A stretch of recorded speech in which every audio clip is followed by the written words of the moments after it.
Le chef de l'État veut renforcer le pouvoir d'achat des Congolais. Il a dans cette optique instruit les membres du gouvernement à prendre des mesures urgentes pour stabiliser le taux de change lors du Conseil des ministres du 21 juin. Les activités scolaires se sont clôturées ce samedi 22 juin à Outre-Neuve Academy. Cette édition était donc spéciale, c'est ce qui réjouit les parents.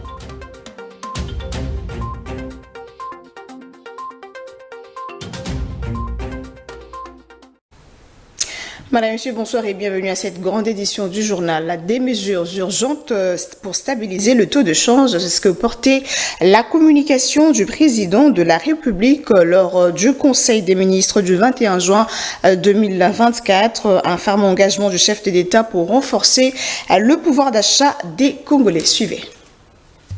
A rappelé aux membres du gouvernement que parmi les missions du gouvernement actuel, il y a la matérialisation des engagements qu'il a pris devant la nation lors de son investiture pour son second mandat. Au nombre de ces engagements figurent la protection et les renforcements du pouvoir d'achat de nos concitoyens, mis à mal actuellement par la situation qui prévaut sur le marché de change. En effet, notre économie est fortement dollarisée. Le comportement du franc congolais face au dollar américain a un impact immédiat sur le panier de la ménagère congolaise. Face à cette situation, le président de la République a demandé à la première ministre, aux membres du gouvernement en charge des questions économiques et financières, ainsi qu'à la gouverneure de la Banque centrale du Congo, en collaboration avec son cabinet, de procéder urgemment à la réévaluation des mesures prises le 17 juillet 2023 pour stabiliser les taux de change en y ajoutant, si nécessaire, des mesures supplémentaires pour enrayer cette spirale négative afin que le social de Congolais soit relevé. Le deuxième point de la communication du président de la République a porté sur le renforcement de l'action diplomatique. Rappelant que la diplomatie requiert, conformément à la Constitution de la République, une meilleure collaboration entre son cabinet et les ministères des Affaires étrangères, coopération internationale et francophonie, le président de la République a insisté sur la nécessité de définir des orientations diplomatiques cohérentes vis-à-vis de nos partenaires au regard des enjeux régionaux et mondiaux. Les diplomates envoyés en poste à l'étranger devraient être capables de maîtriser tous ces enjeux. À ces propos, il a invité Madame la ministre. Et puis la question de la désignation du porte-parole de l'opposition pour la législature 2024-2028 semble diviser l'opposition. L'acteur politique Dadi Saleh doute que l'opposition politique puisse avoir un vrai représentant. Il a été approché par Nico Kassanda et Seambav. Guéguerre autour de la désignation du porte-parole de l'opposition pour la législature 2024-2028, le professeur Dadi Saleh, analyste politique, doute qu'il y ait un vrai représentant de l'opposition à ce stade. On sait très bien qu'on a déjà eu 2-3 cycles dans l'essence électorale sans avoir des représentants de l'opposition. Ça va, porte-parole, et pourtant c'est reconnu à l'Assemblée nationale. Je pense effectivement c'est parce que globalement pour moi, nous avons une très mauvaise classe politique globalement, et dans l'opposition et dans la majorité. Ce qui fait que nous ne savons pas qui est de l'opposition vraiment, qui est de la majorité vraiment, d'une façon claire et nette. Parfois nous avons des opposants circonstanciels, parce qu'on s'est battu pour des dollars, des postes, etc. Je deviens opposant, et parfois on a des opposants juste, comme on l'a dit, circonstanciels, qui attendent juste qu'on les appelle là, c'est à la mangeoire, et ils sont là. Mais cette fois-ci, je pense qu'ils vont bien arriver à s'attendre. Il y a eu une réunion au sommet des opposants, qui reste moins. Je sais qu'il y a Ensemble qui semble avoir plus de députés, donc Ensemble mène la barque de l'opposition, ça va. Et nous avons Mouzito, nous avons Fayoulou, nous avons Matata Mpogno, etc. Nous pensons exactement cette fois-ci, ils vont arriver à se mettre d'accord. Mais à entendre les représentants de décider, et ils ne veulent même pas participer. Ce qui fait que s'ils ne participent pas à quoi que ce soit, comment est-ce qu'ils vont être représentés? Parce qu'effectivement, ils avaient boycotté, ils ne sont pas représentés à l'Assemblée nationale, ce qui est normal. Donc ça devient un peu difficile. Est-ce qu'on aura vraiment un représentant de l'opposition crédible sans s'imaginer qu'il est avec Fayoulou? Fayoulou semble être parmi les opposants, n'est-ce pas, qui ont milité depuis très longtemps, toujours dans l'opposition dans ces sens-là. Il faut dire que les idées de Martin Fayoulou, tout comme en vol de Délicie Sangha, ne se sont pas inscrits dans cette démarche. En diplomatie, le ministre congolais de l'intégration régionale et envoyé spécial du président Félix-Antoine Tshisekedi était reçu en audience le vendredi 21 juin par le président de la République du Congo, Denis Sassou. En sa qualité de l'envoyé spécial de Félix-Antoine Tshisekedi, Didier Mazenga était porteur d'un message du facilitateur désigné de la CEAC dans le processus de transition du Tchad. Reportage Nico Kassanda. Le ministre congolais de l'intégration régionale et envoyé spécial du président Félix-Antoine Tshisekedi Tshilombo, maître Didier Mazenga Mukanzu et la délégation qu'il conduisait ont été reçus en audience par le président congolais Denis Sassou Nguesso le vendredi 21 juin 2024. En sa qualité de l'envoyé spécial du facilitateur, maître Didier Mazenga était porteur d'un message du facilitateur désigné de la CEAC dans les processus de transition au Tchad, dont le rapport à mi-parcours du processus qui a conduit le Tchad à sa première élection présidentielle. Au cours de leurs échanges avec le président Denis Sassou Nguesso, maître Didier Mazenga a relayé une extenso le message du président Félix Tshisekedi Tshilombo qui, avec le concours de tout le pays membre de la CEAC, a pu tenir la transition au Tchad depuis l'année 2022. L'objet de ce message, c'est l'accompagnement. L'accompagnement de chefs d'État de l'Afrique centrale, notamment le pays membre de la CEAC. C'est dans ce cadre, après avoir organisé les élections présidentielles au mois de mai, le facilitateur, qui est le président Félix-Antoine Tshisekedi Tshilombo, nous envoie ici, auprès de son homologue, déposer le message, solliciter l'appui et l'accompagnement du président Sassou Nguesso au processus de transition au Tchad, afin d'organiser des élections législatives et locales prévues au plus tard octobre de cette année. Très réceptif, le président Denis Sassou Nguesso a affirmé sa disponibilité d'accompagner financièrement cette dernière phase du processus de transition au Tchad afin de doter celui-ci de toutes les institutions, a laissé entendre l'envoyé spécial du facilitateur Didier Mazenga. Actualité en province, le colonel Alain Chiwewa, administrateur militaire du territoire de Lubero, a appelé la population à résister aux agresseurs des Congolais, en l'occurrence le M23.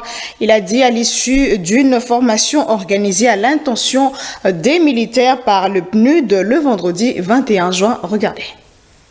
L'administrateur militaire du territoire de Lubero, le colonel Alain Chiwewa, demande à la population de sa juridiction de résister contre l'ennemi, le Rwanda, qui largue des bombes à l'aveuglette. Le colonel Alain Chiwewa s'est exprimé à l'occasion d'une formation organisée par le PNUD. Le seul message que je pourrais lancer à cette population qui est meurtrie depuis très longtemps, d'être ferme, d'être serein. Et toutes ces bombes lancées, nous avons été invités dans une formation qui a été, une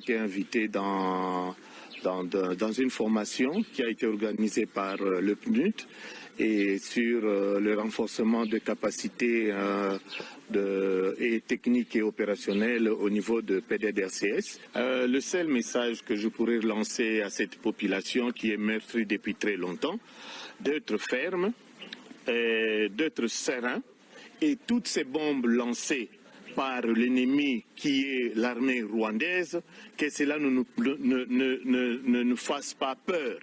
Parce que nous sommes là, il y a l'armée qui est là, comme je l'avais dit également, que nous avons nos forces de défense et de sécurité qui tiennent très bon, et je suis confiant qu'avec eux, nous allons vaincre l'ennemi, malgré tous ces blablas qui sont en train de faire, de lancer des bombes d'une manière aveugle, et cela ne va pas nous changer notre avis pour dire que nous pouvons fuir ou laisser la place à l'ennemi. Nous, on ne va pas laisser la place à l'ennemi.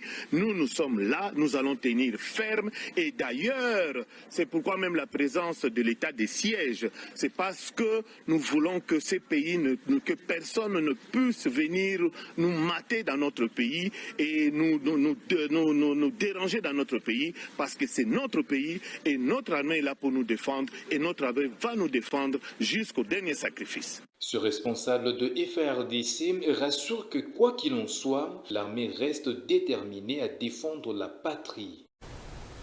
En éducation, clôture ce samedi 22 juin 2024 des activités scolaires à Outre-Neuve Academy. La cérémonie officielle était marquée par des danses, récitations et chants ainsi que la remise de brevets aux finalistes du cycle maternel. Cela à la satisfaction des parents. Nico Kassanda et Francis Matondo, reportage.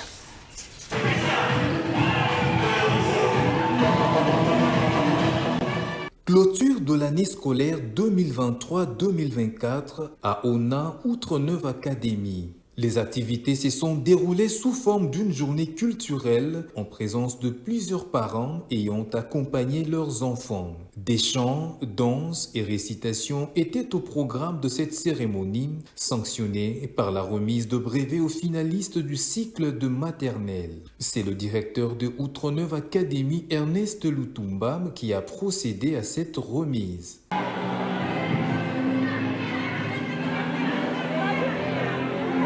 Au directeur de Outre-Neuve Academy de revenir sur la formation dispensée tout au long de l'année. D'une façon générale, les activités sont très bien déroulées malgré les péripéties de la vie, mais nous avons fait de notre mieux pour que les élèves soient bien encadrés. En tout cas, le taux de déscolarisation, je pense, a été de 2 élèves seulement. Donc, qui ont commencé l'école et qui n'ont pas terminé. Et quant au rendement dans l'ensemble, les élèves se comportent très bien par rapport aux 2 années passées pour les cycles primaires. Et cette année, même en passant leur examen de l'ENAFEP, les élèves se sont très bien comportés. C'est par là que nous disons que le rendement de l'école est louable. Certains parents présents à cette cérémonie ont traduit leur satisfaction de la formation dispensée à Outre-Neuve Academy, appelant d'autres parents à inscrire leurs enfants pour l'année scolaire 2024-2025. Je suis satisfait, très content de cette éducation. Je remercie la direction générale de ONA parce que chez moi, ça a été un plaisir que depuis la première année maternelle jusqu'à la 2e année primaire, que ma fille soit toujours à ONA. C'est parce que je suis satisfait du travail que ma fille est toujours à ONA. L'occasion pour ces enfants de se réjouir. L'année scolaire clôturée, les enfants vont officiellement en vacances. Et puis quelques élèves de Outre-Neuve Academy n'ont pas manqué plutôt d'exprimer leur satisfaction. Regardez. À l'issue de la clôture de l'année scolaire 2024-2025 à Outre-Neuve Academy, quelques enfants se sont exprimés. Je suis en 6e et déjà je suis déjà plus en 6e parce que j'ai déjà clôturé mon année scolaire et je suis sûre à 100% que j'ai réussi mon année scolaire et je continuerai à prospérer de gloire en gloire et de succès en succès. Je suis en 6e année, maintenant qu'aujourd'hui on va quitter l'école, j'aimerais tout dire aux parents qui veulent qui ne sont pas encore inscrits leurs élèves ici, que ONA c'est une bonne école, pour me faire inscrire votre élève ici. ONA c'est une école qui m'enseigne dès la première année jusqu'à la 6e. Aujourd'hui je vais quitter l'école et je rends grâce à Dieu. L'année scolaire 2024 appartient désormais au passé. Les parents doivent d'ores et déjà commencer à préparer l'année prochaine. Et puis poursuite de nuit des prières dénommée Nuit des expériences surnaturelles à l'église de Mangembo du vendredi 21 juin au samedi 22 juin 2024. Plusieurs fidèles ont expérimenté leur miracle de guérison instantanée après le service fait par le révérend Espérance Mbakadi après son exhortation. Regardez.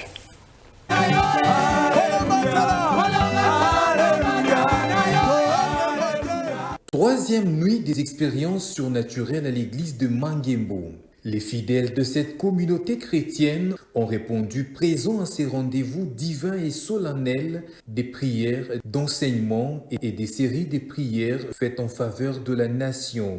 Pour cette nuit, le programme a commencé par la prière sous la conduite de la révérende et prophétesse Bijou Nikuba. Yes. Pour toi, Lélo, il y a transfert. Ce qui est égyptien, pendant 430 ans, Lélo, Namukolomoko, j'ai regardé attentivement. Et ce soir, je vais récupérer ce qui est à moi. Personne ne le prendra. Au responsable visionnaire de Mangembo, l'évêque Espérance Mbakadi de nourrir le peuple des dieux. Dans son exhortation, l'évêque Espérance Mbakadi a entretenu le peuple des dieux autour du thème « Le pouvoir mental ». Je parle de la science des choses de Dieu. Il y a un protocole. Nous sommes fatigués de ce christianisme par hasard ou par chance. Des choses arrivent sans qu'on puisse le maîtriser et on n'a pas la possibilité de les reproduire.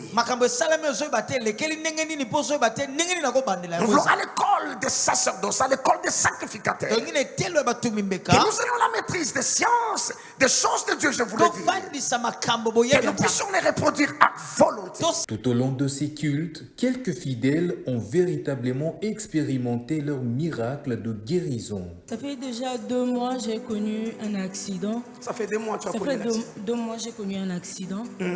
Aujourd'hui quand je suis venue, même les gens qui sont assis avec moi m'ont vu. Je me suis couchée en bas parce que j'avais du mal. Tu étais assis où? De l'autre côté là-bas. Attendez, tu étais assis où? Caméraman, montre aux écrans.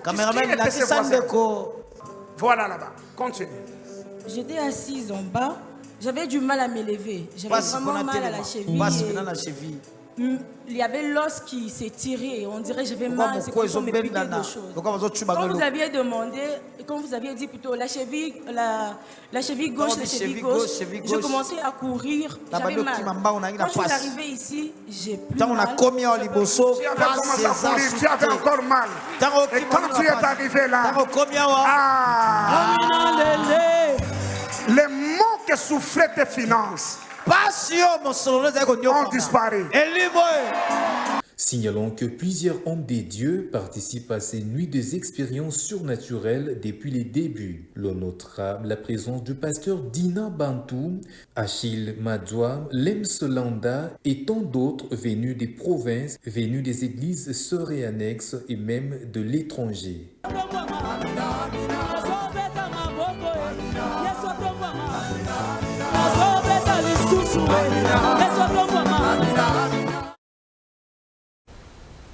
On ouvre la page sportive. Le ministre des Sports a visité ce jour les infrastructures sportives, notamment le stade de Martyr et Tata Raphaël. Didier Boudimbo a souligné plutôt qu'il y a des améliorations à faire afin de conformer ces stades aux normes voulues par l'instance africaine. On en parle avec Shadrach Nanta. Pour faire un état des lieux, on peut dire un peu partiel, pour voir un peu dans quel état on trouve ces 2 infrastructures. Mais bon, c'est vrai qu'il y a beaucoup à faire. Au niveau du stade de Martyr, il y a énormément à faire en termes d'hygiène, en termes de salubrité, même en termes de sécurité. Pratiquement, je pense que tout est à faire là-bas. Au niveau d'ici, du stade Tata Raphaël, on a vu que par rapport à la francophonie, il y a eu des infrastructures, mais il y en a qui sont en train de tomber en ruine parce qu'il n'y a pas eu de clés qui n'ont pas été remises. Il y a tellement à faire et j'ai un sentiment de déception et de colère parce que je pense qu'on doit recadrer les choses. On ne peut pas dépenser autant d'argent et puis voir comment c'est en train de tomber en ruine devant nous sans rien faire. Ça, on ne peut pas accepter ça. Et on va faire ce qu'il faut. On va tout faire pour que les infrastructures puissent répondre parce que pour que les jeux, pour que le sport prenne sa place, il faut avoir les lieux pour le faire. Et ces lieux-là, c'est ces lieux-là qui sont en train de tomber en ruine. Et nous devons vraiment refaire que ça, le système de gestion, essayer de voir comment améliorer ça. Et surtout même ce système-là, quand il y a construction, les clés ne sont pas encore remises pendant plus d'une année. Alors qui gère, qui entretient? On ne sait plus. Donc c'est très compliqué et je pense que tout ça, il faut que nous puissions trouver des solutions, que nous puissions régler ça de façon à ce que le secteur des sports puisse reprendre sa place. On va faire à Kinshasa, on va faire les provinces, on va faire partout, mais en même temps, tout en faisant le tour qu'on va faire, on va travailler au même moment. Parce que sinon, si on commence à faire des tournées à travers le pays, ça va nous prendre 6-7 mois, on n'aura pas le temps de travailler. Là, quand on finit ici, demain, c'est vrai qu'on a conseil de ministre. Samedi, on va faire tout ce qu'il y a comme stade au niveau des communes et puis même au niveau des camps militaires. Et même pour voir tout ce qu'il y a comme terrain de football, tout ce qu'il y a comme installation sportive, pour essayer de voir maintenant qu'est-ce qu'on peut apporter rapidement. Et de là, on va aller vers les provinces, on va aller peut-être au Kasaï ou au Katanga, parce que nous savons tous que les grands boxeurs sortent du Katanga et de Kananga. Alors il faut aller les chercher, il faut aller leur donner les infrastructures pour qu'ils puissent se répandre en main et que le sport puisse réellement reprendre sa place.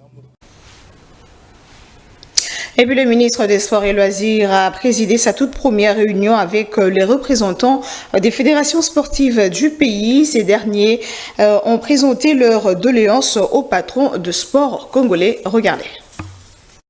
C'était un échange fructueux entre le ministre des Sports et Loisirs, Didier Boudimbu, et les responsables des fédérations sportives de la RDC. Plusieurs questions qui touchent les sports en général en RDC ont été évoquées au cours de ces échanges. Un délai de 72 heures a été accordé aux différentes fédérations en vue d'établir un rapport sur leur fonctionnement, mais aussi un calendrier semestriel des compétitions nationales et internationales de chaque fédération. Ma mission ici est de pouvoir vous accompagner. Il ne faut pas qu'il y ait fissure entre le ministère et les fédérations. L'idée est que nous puissions réellement travailler ensemble pour que le sport et les loisirs puissent reprendre la place qu'il avait. Parce que dans le temps, quand on parle de la boxe en Afrique, on parle aussi du Congo. Quand on parle du football, on parle du Congo. Le basket, on a eu Mutumbotikimo, on a eu tout ça. Mais à un moment, c'est comme si tout ça n'existait plus.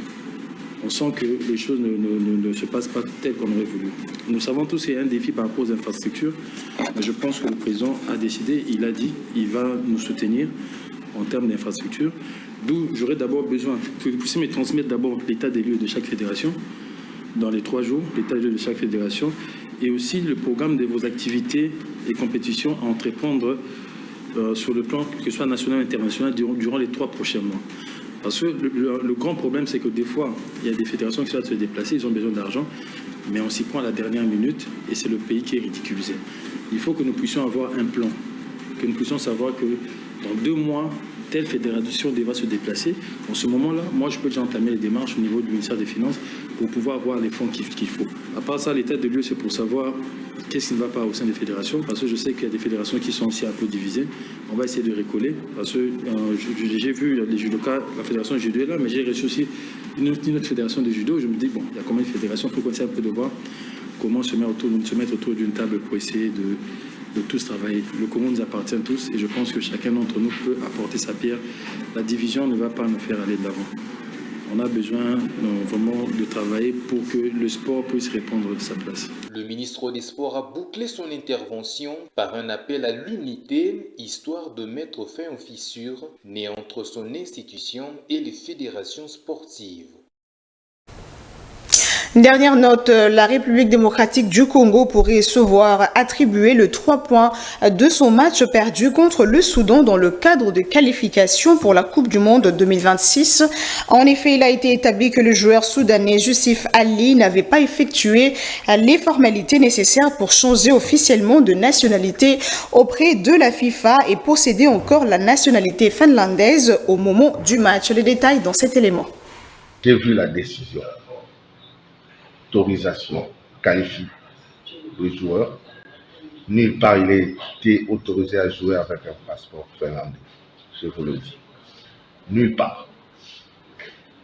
Pour nous, c'est un joueur finlandais qui avait joué ce jour-là contre le Soudan. C'est clair. Pour jouer dans l'équipe soudanaise, il faut présenter un passeport soudanais. Sauf dans les matchs amicaux. Et là, on n'était pas dans un match amical, on était dans les compétitions officielles. Donc, moi, je ne me fie pas aux rumeurs. On parle de texte, on parle de règlement, et c'est ça la seule source crédible. Nous, à notre niveau, on a fait notre part de travail. On a fait la réserve, puis confirmé la dénonciation 24 heures après, c'est ce que dit le règlement. Et lorsque la FIFA a demandé que le dossier soit saisi sur le portail juridique de la FIFA, et c'est au niveau du service de l'informatique de la fédération que ça a un peu traîné, et donc là maintenant on est en procédure pour que ce dossier soit remis sur la sellette et qu'il soit valablement et régulièrement instruit par le tribunal du foot. On va prendre le rappel de titre tout de suite. Le chef de l'État veut renforcer le pouvoir d'achat des Congolais. Il a dans cette optique instruit les membres du gouvernement à prendre des mesures urgentes pour stabiliser le taux de change lors du Conseil des ministres du 21 juin. Les activités scolaires se sont clôturées ce samedi 22 juin à Outre-Neuve Academy. Cette édition était donc spéciale, c'est ce qui réjouit les parents.